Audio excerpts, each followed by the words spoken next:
ethanol question is that's gonna be a whole other article Yeah. because Sorry, bud. I'm sorry. We need to focus on thermostats. My bad. So here's something that's worth bringing up, but why did they go to thermostats? Why is it the early cars didn't have them, and what was the mode? Like, what changed? I wonder what engine. Hey, What year do you think the thermostat was introduced on the Volkswagen? aren't I correct that the very early ones didn't have them, or am I wrong? How very early are you talking? I I thought a 36 horsepower did not have a 36 horse. The 36 horsepowers, they had a thermostat that operated a pulley system that opened and closed a venturi ring on the back of the shroud. Okay, okay. Well, I believe they did. I don't know why they wouldn't, but by the time Volkswagen was exporting to North America, they certainly had they had thermostats. thermostats. Okay. You know what? I learned something tonight. I have seen artifacts of that system you're talking about, and I was always curious what it was. Um, it's almost like the whole running joke. It's like find a Willys gasser that's a Willys that's not modified. That's more it's rarer than an actual Willys, or find a Shelby Cobra not signed by Carroll Shelby, and that's rare. It's like you're not gonna, and it's become such a thing that all the 36 horsepower cars that are left are they're just not complete anymore. It's very common, I notice, to meet people who have no idea that there was a thermostat system on the 36 horse, but the flap system was introduced. The flap system, I believe, was introduced with the Fresh Air 40. That would have been 63 or so. Okay. And you asked about the Mexican thermostats. The Mexican thermostats, I actually don't see a problem with them. I actually think I don't mechanically they're superior to the German ones. Because Absolutely. the German ones, and I actually get into this, and when I start recording the second section, I'll actually mention this specifically. What people don't understand is the German thermostat, when you're holding it in your hand, that's a cold thermostat. That's not its natural state. Correct. It wants to be expanded. The whole thermostat system is predicated on the thermostat being cold, and the thermostat is cold until it's almost 200 degrees. That was my next question, was something I've actually always wondered, and I've never bothered looking. Is it when does that thing expand? Every German thermostat I have with that's either it came in a Wohler box or had a VW stamp on it. Mm-hmm. They're all stamped 60 or 65 degrees Celsius, which is roughly, it's like 160 degrees. Okay, and did they expand quickly, or do they start to expand? I mean, I've done the boiling water test, but that doesn't really do anything. It just opens up quickly, and because how are they designed? Exactly. I believe that's when they're considered open, because they only have to open a half inch. They don't have to expand very far to open up the system.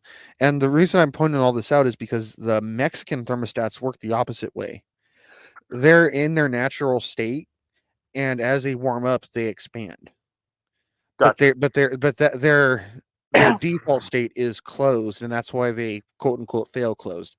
The issue with them failing closed is I don't see how they can fail closed, because they're a wax ball thermostat.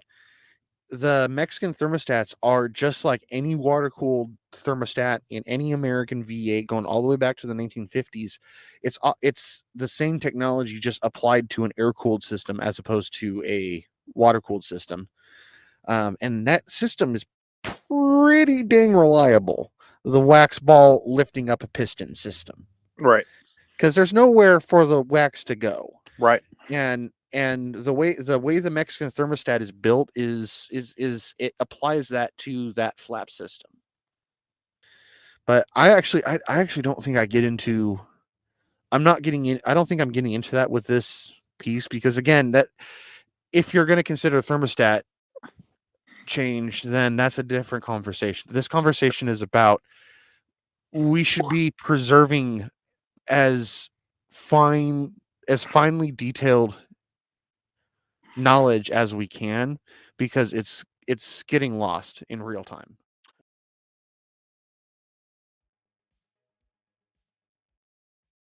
May 5th, 2024. When I got into Volkswagens, my very first 2009 copy of Muir's How to Keep Your VW Alive Forever had a whole rap on distributors that summarized an attitude I've come to abhor. Vacuum canisters are just aids for soft drivers. Porsches don't have them, so you don't need them on your VW. On paper, this is perfectly reasonable. VWs were cars built for commuting. Porsches were a similar mechanical formula meant for hard racing. Porsches have better parts on them, so a distributor from a Porsche would therefore be an upgrade on a Volkswagen.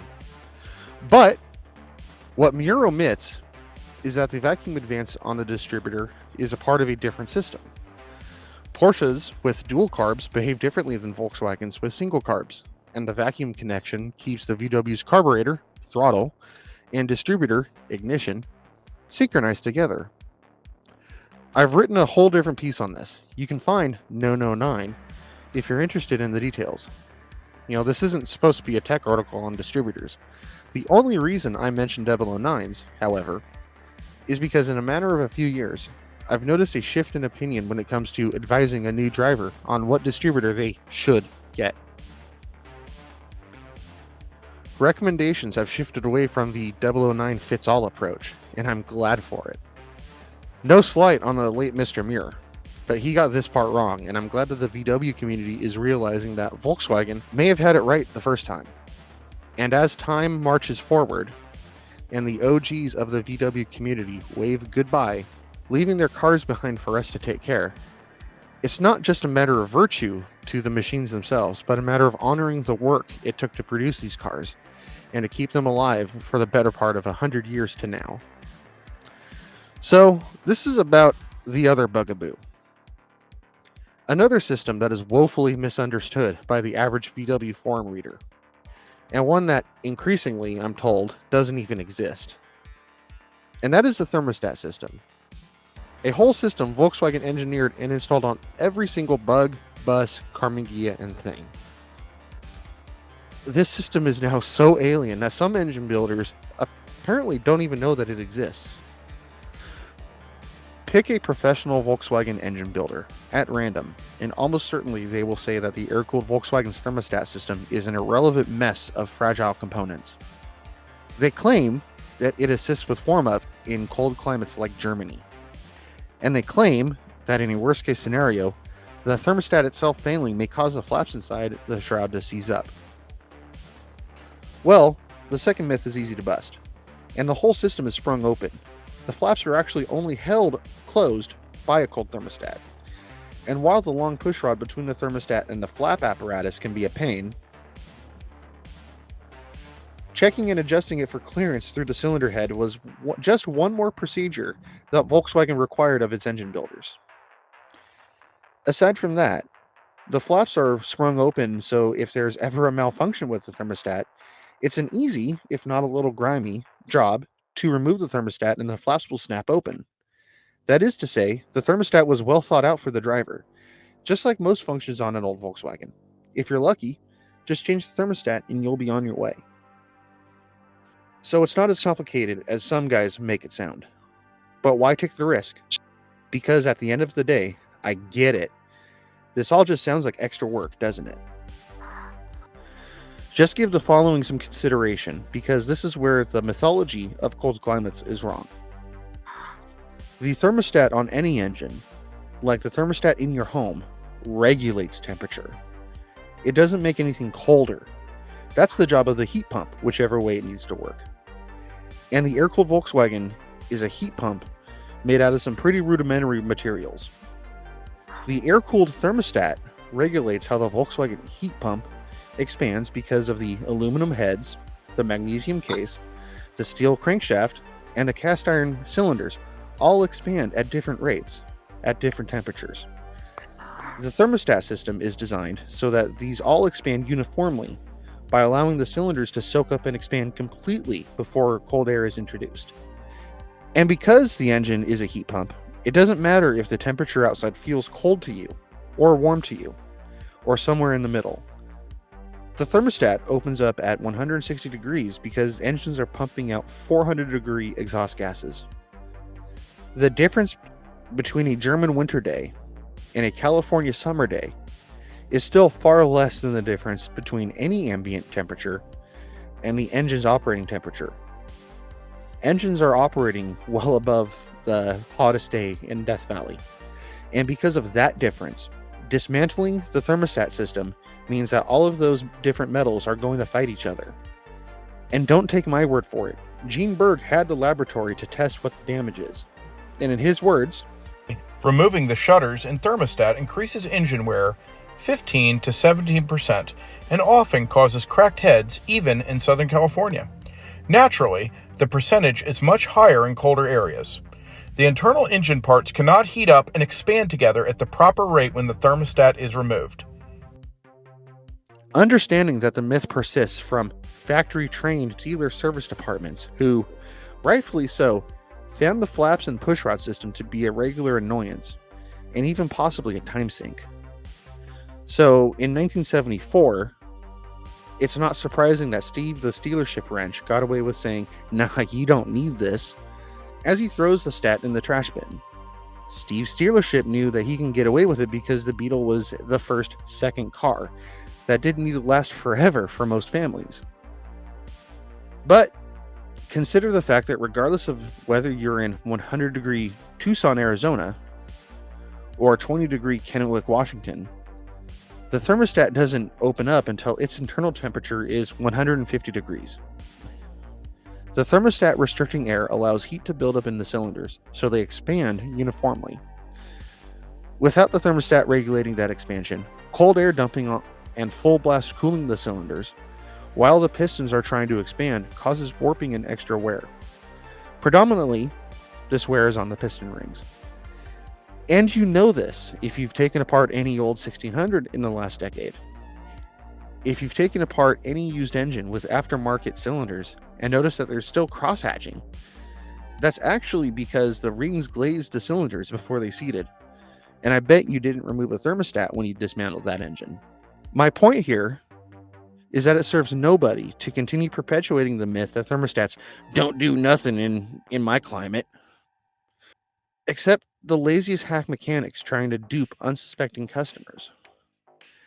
Whether you care about getting maximum engine life or not is up to you. The point I'm trying to make here is that when I got into Volkswagens 15 years ago as a broke college student, it became quickly apparent that taking some bad advice can turn a manageably costly repair into a unmanageably costly repair. Another anecdote. Commuting in Los Angeles with my Super Beetle, I experienced what I can only describe as vapor lock. And for several months, I was advised 50 or so different ways on how to deal with and prevent vapor lock. Well, it wasn't vapor lock, but rather a worn-out fuel pump pushrod. And despite spending hundreds of dollars in time and parts to find a way around a broken $3 pushrod, not a single one of the seasoned experts online or at a show or in the club, none of them ever mentioned checking the pushrod. They were more than happy, though, to tell me to get rid of the mechanical pump and just buy a expensive electric fuel pump. Maybe it's just me, but this leaves a bit of a sour taste in my mouth. Maybe it's just me, but I noticed the kids who are getting into Volkswagens are having an even harder time than I did, even with YouTube at their disposal, because there's still so much bad info, and I can test that that bad info is costing us more than just our own individual time and money.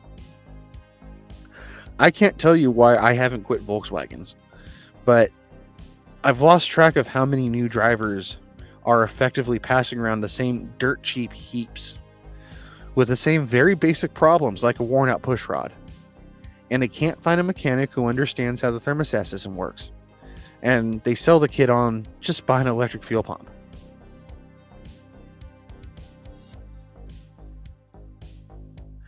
And when the new electric fuel pump doesn't make their Volkswagen any more reliable, they sell the bug and they never look at Volkswagen the same ever again. And I think we should be thinking about that a little more. This isn't a piece meant to convince anyone to run thermostats. That's your decision. I'm just trying to convey repeating the same "not in my climate" line might cost a little more than you think. Because these engines were once upon a time reliable. And I'm on a mission to show that they can still be reliable. And part of making them reliable is to remember how they were designed to operate.